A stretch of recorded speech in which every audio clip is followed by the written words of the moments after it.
चलिए बच्चों, तो आज हम लोग एक टॉपिक पढ़ते हैं एनाटॉमी का। मैं आपको बहुत ही सिंपल तरीके से बताऊंगा कि कैसे एनाटॉमी को समझना है। आप बहुत इजीली आप समझ भी जाओगे। बहुत एनालिटिकल वे में आपको बताऊंगा कि एक्चुअल में एनाटॉमी है क्या, क्योंकि बच्चों को बहुत डर लगता है एनाटॉमी पढ़ने से। लेकिन मैं आपको एक सिंपल सा तरीका पढ़ाऊँगा, एक अच्छा सा तरीका तुम्हें बताऊँगा जिससे कि आप समझ जाएंगे। तो हम लोग आज जो हमारा टॉपिक है आज का वो एनाटॉमी है। आपको बहुत ही क्लियर ढंग से मैं बताता हूँ। सबसे पहले बात तो ये हमें पता होना चाहिए कि एनाटॉमी का मतलब क्या होता है। एनाटॉमी क्या है कि जब हम किसी भी ऑर्गेनिज्म या बॉडी या प्लांट हो या कोई भी ऑर्गेनिज्म हो, उसको कट करके उसके अंदर जो सेल्स होती हैं उनके ऑर्गेनाइजेशन, सेल्स आप या टिश्यू बोल सकते हो, उसके ऑर्गेनाइजेशन, स्ट्रक्चर और फंक्शन की आप स्टडी करते हो तो उसी को बोलते हैं एनाटॉमी। या आप सिंपल लैंग्वेज में कहना चाहो तो study of the internal structure of the organism is called anatomy. मतलब किसी के इंटरनल स्ट्रक्चर की आप स्टडी कर रहे हो तो दैट इज कॉल्ड एनाटॉमी। ठीक है, इन सब बातों को हम लिखेंगे नहीं, लेकिन हम समझेंगे। अच्छा, ये बात होती है कि जो कोई भी ऑर्गेनिज्म है, अगर इस यूनिवर्स में कोई भी ऑर्गेनिज्म है तो इसका मतलब वो किसका बना होगा? सेल्स का। मेड फ्रॉम सेल, इसका मतलब वो किसका बना होता है? सेल्स का बना होता है। पहली बात कि कोई भी यूनिवर्स में ऑर्गेनिज्म है, अगर वो लिविंग है तो वो किसका बना होगा? सेल्स का बना होता है। इसलिए कहा भी तो जाता है कि सेल इज द फंडामेंटल या structural functional unit of the life. इसीलिए तो हम लोग कहते हैं अगर वो सेल का बना है, सेल, तो सेल्स क्या होती हैं? सेल्स कंबाइन टू फॉर्म क्या बनाती हैं? टिश्यू। और वही जो सेल्स होती हैं वो कंबाइन करके क्या बनाती हैं? टिश्यू। या आप कह सकते हो कि group of cells similar in, अब किसमें सिमिलर इन, किसमें सिमिलर हो? ओरिजिन में, स्ट्रक्चर में और किसमें है? फंक्शन में। अगर इन तीनों बातों में अगर कोई सेल्स हैं या ग्रुप ऑफ सेल्स हैं, अगर वो सिमिलर हैं, ठीक है, तो भी हम उसको टिश्यू बोलेंगे। अगर वो किसी भी रूप में, अगर वो डिफरेंट है किसी भी फॉर्म में, अगर वो दे आर डिफरेंट, तो हम उसको टिश्यू नहीं बोलेंगे। ओके, अगर कोई टिश्यू हो तो it should be similar in origin, structure and function होना चाहिए। ठीक है, अब मैं बात कर रहा हूं कि हम लोग बात कर रहे हैं किसकी? प्लांट की बात कर रहे हैं। हमारा जो टॉपिक है वो प्लांट के, हमें एनिमल से कोई मतलब नहीं है, प्लांट के टिश्यू की बात कर रहे हैं। तो प्लांट में भी टिश्यू होगा। ठीक है, अब देखते हैं प्लांट में टिश्यू कौन होते हैं। किसी भी बॉडी को बनाने के लिए ना दो ही तरह के टिश्यू होंगे। एक वो टिश्यू, वो सेल्स होंगी जो कॉन्टिन्यूसली डिवाइड करेंगे, या वो टिश्यू जो कॉन्टिन्यूसली डिवाइड करेंगे। और जो टिश्यू डिवाइड करेंगे वो कुछ अलग तरह की सेल्स बनाएंगी। और वो सेल्स क्या बनाएंगी? वो सेल्स क्या होंगी? परमानेंट इन फंक्शन होंगी। तो अगर हम टिश्यू को डिवाइड करें तो दो में डिवाइड करेंगे। एक करेंगे मेरिस्टेमेटिक और दूसरा हम करेंगे क्या? परमानेंट। किसी भी प्लांट में यही दो तरह के टिश्यू पाए जाते हैं। एक तो मेरिस्टेमेटिक टिश्यू होते हैं, दूसरा क्या होते हैं? परमानेंट टिश्यू होते हैं। याद रखना कि कोई भी ऑर्गेनिज्म है उसमें दो ही तरह की सेल्स होंगी। वो एक सेल वो जो एक पर्टिकुलर फंक्शन को परफॉर्म करती है, जिसको हम लोग बोल सकते हैं डिवीजन ऑफ लेबर होता है। और वो एक सेल वो जिनका डिवीजन ऑफ लेबर या वो पर्टिकुलर फंक्शन को परफॉर्म नहीं करती, वो केवल और केवल किसको शो करती है? डिवीजन को। मतलब they have the division power.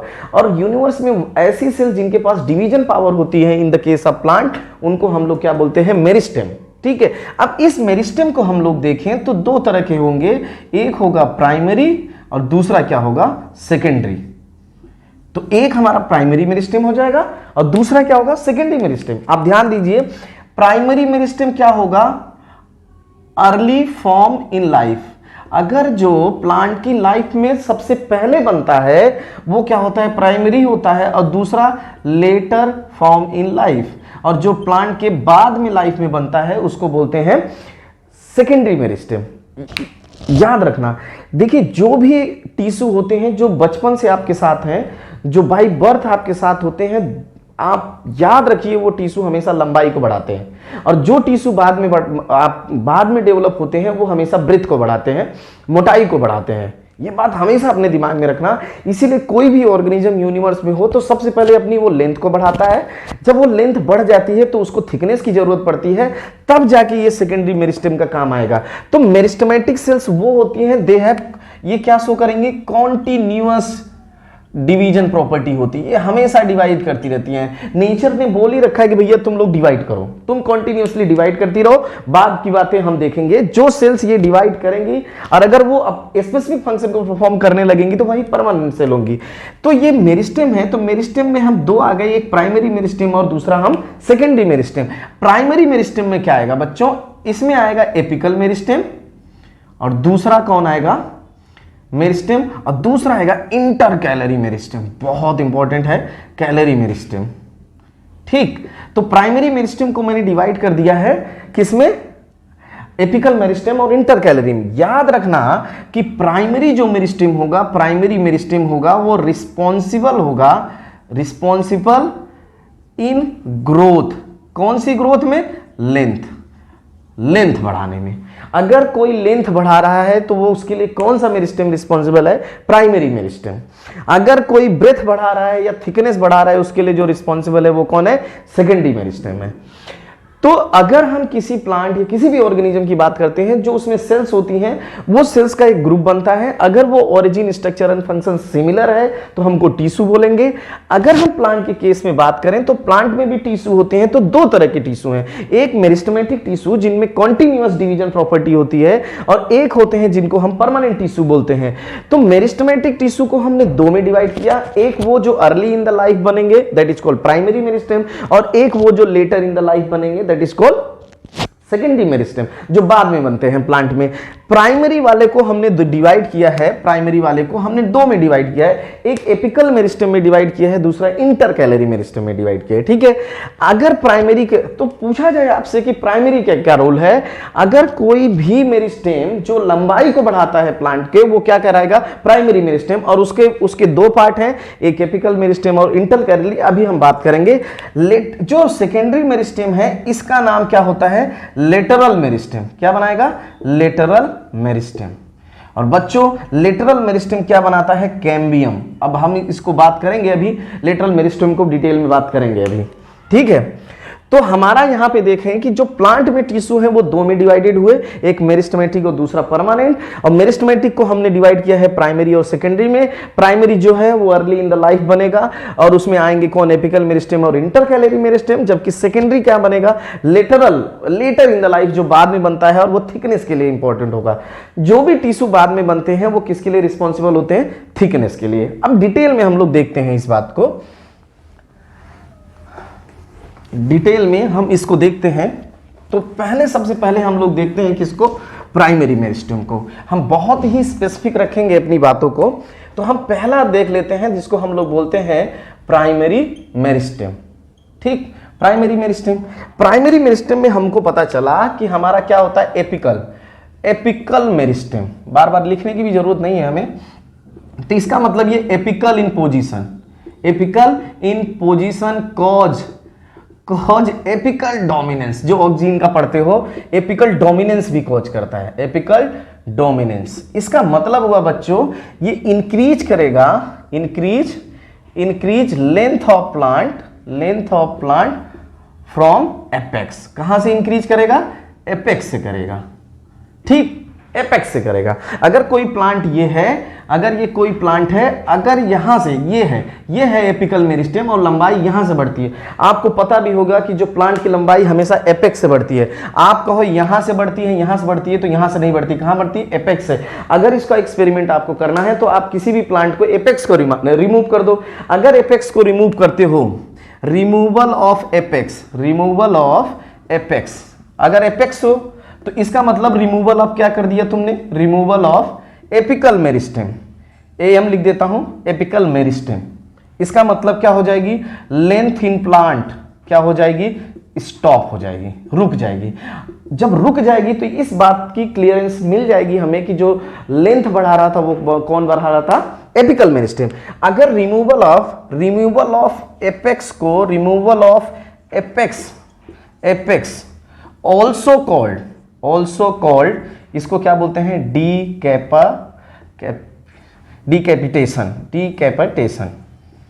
डीकैपिटेशन। मतलब आप कैप को रिमूव कर रहे हो, दैट इज कॉल्ड क्या, डीकैपिटेशन, मतलब एपेक्स को रिमूव कर रहे हो।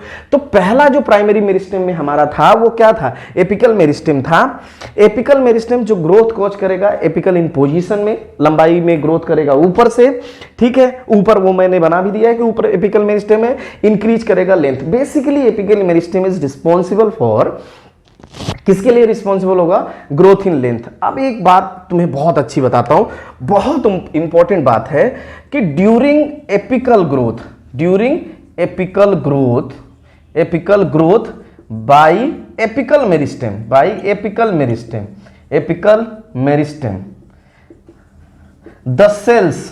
द सेल्स लेफ्ट बिहाइंड जो पीछे छूट जाती हैं, ऐसी सेल्स जो पीछे छोड़ जाती हैं, फॉर्म स्ट्रक्चर कॉल्ड, और उसी को हम लोग क्या बोलते हैं, एक्सिलरी बड। सिंपल लैंग्वेज में बताता हूं, जब एपिकल ग्रोथ हो रही थी और जो सेल्स पीछे छूट जाएंगी, ऐसा होता भी है कि कोई जरूरी नहीं है कि सारी सेल्स साथ में जाएं, अगर एपिकल ग्रोथ के टाइम जो सेल्स पीछे छूट जाती हैं वो लोग अपना एक स्ट्रक्चर, बड लाइक स्ट्रक्चर बनाते हैं और उसी स्ट्रक्चर का नाम होता है एक्सिलरी बड।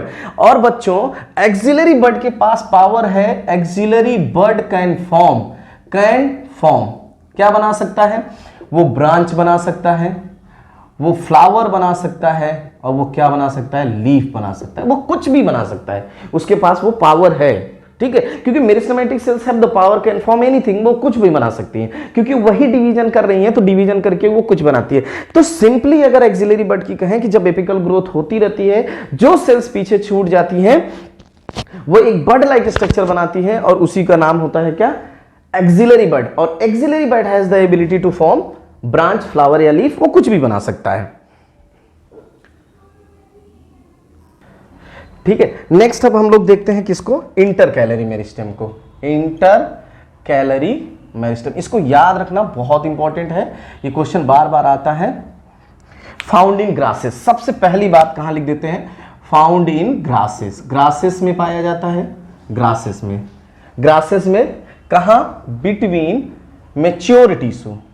आप इसको याद रखिए कि ये कहां पाया जाएगा, बिटवीन मैच्योर टिश्यू। तो अगर कहा जाए कि the meristem which is found in a mature tissue that is called क्या, इंटरकैलरी मेरिस्टेम। जैसे ये कहा जाता है एबव आर बिलो नोड, यहां हो सकता है एबव आर बिलो नोड, या हो सकता है एट लीफ बेस, या लीफ के बेस में हो सकता है इन जिम्नोस्पर्म्स, ओके, जिम्नोस्पर्म्स। आपको तो बस नीट में इतना ही पूछेगा कि अगर कोई भी टिश्यू जो मैच्योर टिश्यू, कोई भी टिश्यू है या मेरिस्टेम है जो मैच्योर टिश्यू के बीच में पाया जाए या मैच्योर टिश्यू में पाया जाए, उसको बोलते हैं क्या, इंटरकैलरी मेरिस्टेम। तो ये क्या करता है, intercalary meristem restart the growth, meristem restart the growth in grasses once grazed by grazing animals। इसका मतलब हुआ कि आप जानते हो कि जितने भी हर्बीवोर्स होते हैं वो ग्रासेस मतलब मोनोकोट्स को वो बार बार ग्रेज कर लेते हैं। ग्रेज मतलब हिंदी में जिसको चरना बोलते हैं, उसको चर लेते हैं, ओके, उसको खा लेते हैं। जब खा लेते हैं फिर भी हम देखते हैं कि उस ग्रासेस में ग्रोथ फिर से हो जाती है। तो कौन है जो इस ग्रोथ के लिए रिस्पॉन्सिबल है, that is called intercalary meristem. Intercalary meristem की एक्टिविटी हम डाइकोट्स में नहीं देखोगे या बहुत मैच्योर टिश्यूज में नहीं देखोगे तो इसमें ग्रोथ नहीं होती। अगर आप डीकैपिटेशन कर दिए तो खत्म, उनकी लेंथ बढ़ना बंद हो गई, जबकि ऐसा ग्रासेस में नहीं होता। तो अगर आपसे पूछा जाए कि ग्रासेस को बार बार कौन रीजनरेट कर देता है, तो कौन कर देता है, इंटरकैलरी मेरिस्टेम। अब हम स्टार बना के लिखेंगे कि apical meristem and intercalary meristem responsible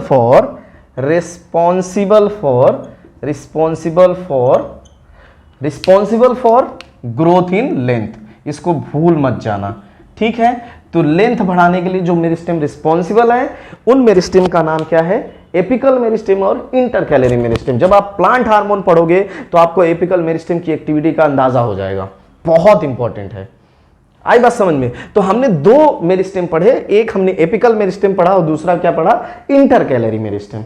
अब नेक्स्ट मेरिस्टेम हमारा कौन सा है, दैट इज कॉल्ड, तो ये दोनों प्राइमरी मेरिस्टेम के पार्ट थे। अब जो नेक्स्ट मेरिस्टेम है हमारा वो कौन सा मेरिस्टेम है, सेकेंडरी मेरिस्टेम। दूसरा तीसरा जो मेरिस्टेम है, इनको हम पोजीशन के बेसिस पे डिवाइड कर रखा है हम लोगों ने, पोजीशन के बेसिस पे। अब हमारा क्या हुआ, secondary meristem, secondary meristem, secondary meristem, और सेकेंडरी मेरिस्टेम में हमारा जो है वो कौन है, लेटरल मेरिस्टेम, लेटरल मेरिस्टेम। ठीक, इसका मतलब ये क्या होगा बच्चों, सेकेंडरी इन ऑरिजिन, वो सारे क्या होंगे, प्राइमरी इन ऑरिजिन, और ये क्या होगा, secondary in origin, form later in life, form later in life. मैं सारी बातें इसका ले रहा हूं, कॉज सेकेंडरी ग्रोथ, याद रखना सेकेंडरी ग्रोथ, ये क्या करता है, सेकेंडरी ग्रोथ, तो क्या करेगा, इंक्रीज करेगा क्या, थिकनेस को, किसको बढ़ाएगा, थिकनेस को। सिंपल सी बात है, जो भी टिश्यू सेकेंडरी ग्रोथ करेंगे, जो भी प्लांट सेकेंडरी ग्रोथ करेंगे उसमें थिकनेस होगा। आपको एक बहुत अच्छी बात बताता हूं, अगर कोई भी प्लांट आपको मोटा मिलता है, मोटा या थिक दिखता है आपको, इट मींस कि उसने, उस प्लांट ने सेकेंडरी ग्रोथ किया है, कि secondary growth responsible for the thickness. और जो प्लांट तुम्हें पतला मिल रहा है, थिन मिल रहा है, या हर्बेसियस मिल रहा है, या ग्रासेस मिल रहा है, इसका मतलब उसमें सेकेंडरी ग्रोथ नहीं है। तो दुनिया में आपको पता है कि मोनोकॉट सेकेंडरी ग्रोथ नहीं होते, तो जितने भी हर्बेसियस प्लांट होते हैं वो थिक नहीं होते, वो क्या होते हैं, थिन होते हैं, इसका मतलब वो मोनोकॉट है। और जो भी प्लांट थिक होते हैं, इसका मतलब उन्होंने सेकेंडरी ग्रोथ किया है, इसका मतलब वो डाइकॉट्स हैं। ऐसा जरूरी नहीं है। और एक बात आपको बता दूं, दुनिया में कोई भी चीज फिक्स नहीं है, कोई भी नहीं, हर एक चीज का कुछ ना कुछ एक्सेप्शन जरूर होगा। आपको मैं एक बात बता देता हूं, आप भी जब भी आपको क्वेश्चन में पूछे कि क्या any incident is the universal phenomena, तो वो यूनिवर्सल नहीं हो सकता। जैसे फॉर एग्जांपल आपको बता दूं, जैसे आप पढ़ते हो ना कि DNA is genetic material in all organism, लेकिन there is exception of virus, viruses हैं जिनमें जेनेटिक मटेरियल आरएनए होता है, इसीलिए कहा जाता है कि कोई भी चीज यूनिवर्सल नहीं होती। आप इसी एनाटॉमी में पढ़ोगे कि जो कोलन काइमा होती है उसमें डिपोजिशन होता है सेलुलोज, हेमिसेलुलोज और पेक्टिन्स का, और आपसे कहे कि क्या ये डिपोजिशन यूनिफॉर्म है, तो नहीं है, यूनिफॉर्म नहीं होता, क्योंकि कभी भी जीवन में कोई भी चीज फिक्स नहीं होता। अब होता है कि प्लांट शो सेकेंडरी ग्रोथ, तो ऐसा जरूरी नहीं है। इसी एंजियोस्पर्म में जो मोनोकोट्स होते हैं सेकेंडरी ग्रोथ नहीं करते। तो आप याद रखिएगा कि कोई भी चीज यूनिवर्सल या फिक्स नहीं होती, हमेशा याद रखिएगा।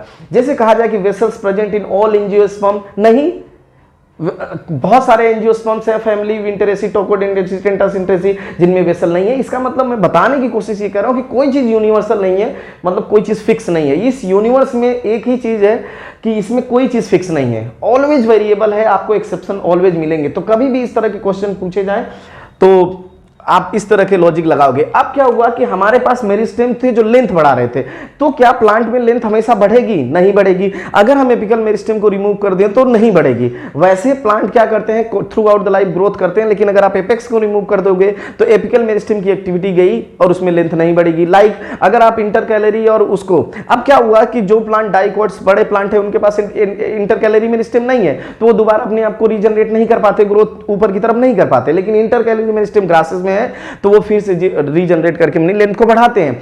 दूसरा, अब क्या होता है कि एपिकल और इंटरकैलरी मेरिस्टेम क्या होता है कि प्राइमरी इन ऑरिजिन होते हैं और वो अर्ली इन लाइफ बनते हैं, मतलब अर्ली स्टेज में बनते हैं। लेकिन यही देखें लेटरल मेरिस्टेम, ये सेकेंडरी इन ऑरिजिन होता है, ये बाद में बनता है। The tissue which is form later in life that is called lateral meristem. बच्चों, तो यही सेकेंडरी ग्रोथ के लिए रिस्पॉन्सिबल है। और अगर सेकेंडरी ग्रोथ किसी में हो रही है तो इसमें क्या होगी, थिकनेस, इट फॉर्म, मैं आपको लिख देता हूं, इट फॉर्म क्या बनाएगा, कैम्बियम। कैम्बियम, अब इस कैम्बियम में बहुत ज्यादा कंफ्यूजन है। जैसे एनसीईआरटी ने दिया है फैसिकुलर कैम्बियम, फैसिकुलर कैम्बियम, ठीक है, fascicular cambium, interfascicular cambium, fascicular cambium, cambium, और next one is a cork cambium, cork cambium. लेकिन बच्चों इंट्राफैसिकुलर कैम्बियम होता है, जो कि इंट्राफैसिकुलर कैम्बियम है, जो कि प्राइमरी इन ओरिजिन है, इंट्राफैसिकुलर कैम्बियम। और इसकी ओरिजिन कैसी होती है, प्राइमरी इन ओरिजिन। इसकी ओरिजिन कैसी है, प्राइमरी है, याद रखना इस बात को, बहुत सारा मिसकंसेप्शन हो रहा है ये फेसिकुलर कैम्बियम को लेके। ओके, तो अगर आपको अकॉर्डिंग टू एनसीईआरटी देखा जाए तो क्या होगा कि जो लेटरल मेरिस्टेम है वो क्या बनाएगा, फेसिकुलर कैम्बियम बनाएगा, इंटरफेसिकुलर कैम्बियम बनाएगा और कोर कैम्बियम बनाएगा। कैम्बियम के बारे में बहुत अच्छे से आपको पता होगा, क्योंकि अभी आप पढ़ेंगे कि कैम्बियम वो स्पेशलाइज्ड टिश्यू है which are responsible for the secondary growth. अगर कैम्बियम है तो सेकेंडरी ग्रोथ होगी, और अगर कैम्बियम नहीं है तो सेकेंडरी ग्रोथ नहीं होगी। तो जिन लोगों में सेकेंडरी ग्रोथ हो रही है इसका मतलब उसमें लेटरल मेरिस्टेम बहुत है। तो आप सिंपली कह सकते हो लेटरल मेरिस्टेम की एक्टिविटी कहां नहीं देखी जाएगी, मोनोकॉट्स में देखी नहीं जाएगी, ग्रासेस में नहीं देखी जाएगी। तो हम लोगों ने 3 मेरिस्टेम पढ़े, apical meristem, intercalary meristem and lateral meristem. Inter apical primary meristem है, जबकि lateral meristem is secondary in origin. जो सेकेंडरी मेरिस्टेम है that is responsible for the secondary growth, और जो प्राइमरी है वो क्या करते हैं, इंक्रीज इन लेंथ। जैसे ही सेकेंडरी ग्रोथ होगी किसी भी प्लांट की थिकनेस ऑटोमेटिकली अपने आप बढ़ जाएगी। ठीक है, तो ये जो हम लोगों ने अभी तक पढ़ा, ये हम लोगों ने किसके बारे में पढ़ा, मेरिस्टेम के बारे में पढ़ा। और मेरिस्टेमेटिक सेल्स वो सेल्स होती हैं जो क्या करती हैं, कॉन्टिन्यूअस डिवीजन करती हैं। ठीक है, नेक्स्ट पार्ट में हम लोग पढ़ेंगे क्या, परमानेंट सेल्स को। बहुत ही एनालिटिकल वे है, ज्यादा लिखने की जरूरत आपको नहीं है।